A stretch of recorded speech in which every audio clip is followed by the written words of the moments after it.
Hi friends, welcome to ఆలిజల్ creations. మళ్ళీ మీ ముందుకు వచ్చేసిన ఒక మంచి టాపిక్తో. అభినవ్ అరోరా గత కొన్ని నెలలుగా సోషల్ మీడియాలో వైరల్ అవుతున్న పేరు. చూడడానికి బొద్దుగా ఉంటాడు, కానీ ఆ బజ్జులోనే బోల్డ్ అంత భక్తి విషయాలు ఉన్నాయంట. పట్టుమని 10 కూడా ఉండవు.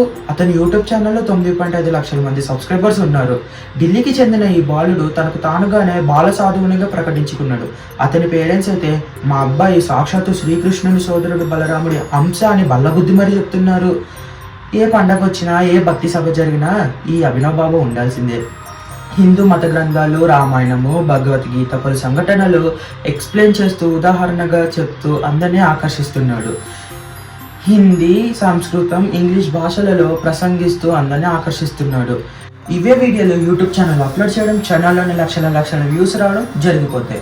అటు వేదికపై ఇటు సోషల్ మీడియాలో లక్షలాది మందిని ఆకర్షించడంతో ఇతనికి నిజంగానే మహిమలు ఉన్నాయని కొంతమంది జనాలు తీర్మానించేసుకుంటున్నారు. ఇంకొంతమంది అయితే చిన్నపిల్లని బడికి పంపించకుండా 4 ముక్కలు నేర్పించి భక్తి ముసుగులో వ్యాపారం చేస్తున్నారు. తల్లిదండ్రులు ఇచ్చిన స్క్రిప్ట్ దిట్టు చదివేస్తున్నారని చెప్పి అంటున్నారు. ఇంకొంతమంది అయితే ప్రహ్లాదుడు ఇంత చిన్న వయసులోనే కదా సాక్షాత్ నరసింహస్వామి సాక్షాత్కారం పొందింది, అభినవ్ అరోరా కూడా అంతటి వారని చెప్పి ఇంకొంతమంది వెనకేసుకొస్తున్నారు. ఇదిలా ఉండగా 2023 డిసెంబర్లో కేంద్ర మంత్రి నితిన్ గడ్కరీ భారతదేశంలోనే అతి చిన్న వయసు కలిగిన భక్తి వక్తగా అభినవ్ అరోరాని సత్కరించారు. ఇటీవల ప్రముఖ స్వామి రామభద్రాచార్య ప్రసంగిస్తుండగా ఈ బాలసాధువు అత్యుత్సాహం ప్రదర్శించడంతో వేదికపై నుంచి కిందకి పంపించేయమని అనడంతో మరోసారి వార్తల్లో నిలిచారు. ఒక యూట్యూబ్ రిపోర్టర్ అభినవ్ అరోరా గురించి అడిగితే తనొక మూర్ఖుడని చెప్పి తీసిపారేశారు స్వామి రామభద్రాచార్య.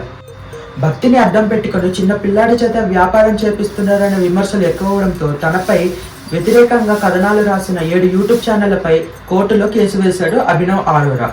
మోస్ట్ వాంటెడ్ గ్యాంగ్స్టర్ లిస్ట్లో ఉన్న లారెన్స్ బీష్నా గ్యాంగ్ నుంచి అభినవ్ అరోరాని చంపేస్తామని బెదిరింపులు వచ్చాయని, అలాగే ఒకసారి వాట్సాప్ మెసేజ్ చేశారని, మరోసారి డైరెక్ట్గా కాల్ చేసి బెదిరించారని, తన కుమారుడికి ప్రాణహాని ఉందని పోలీసుల దగ్గరికి వెళ్ళి రక్షణ కోరారంట. చిన్న వయసులోనే భక్తి మార్గంలోకి వెళ్ళానంటున్న ఈ అభినవ్ అరోరాపై మీ అభిప్రాయాన్ని కామెంట్ రూపంలో తెలియజేయండి. బాయ్ ఫ్రెండ్స్, మరో మంచి టాపిక్తో మళ్ళీ కలుద్దాం. బాయ్.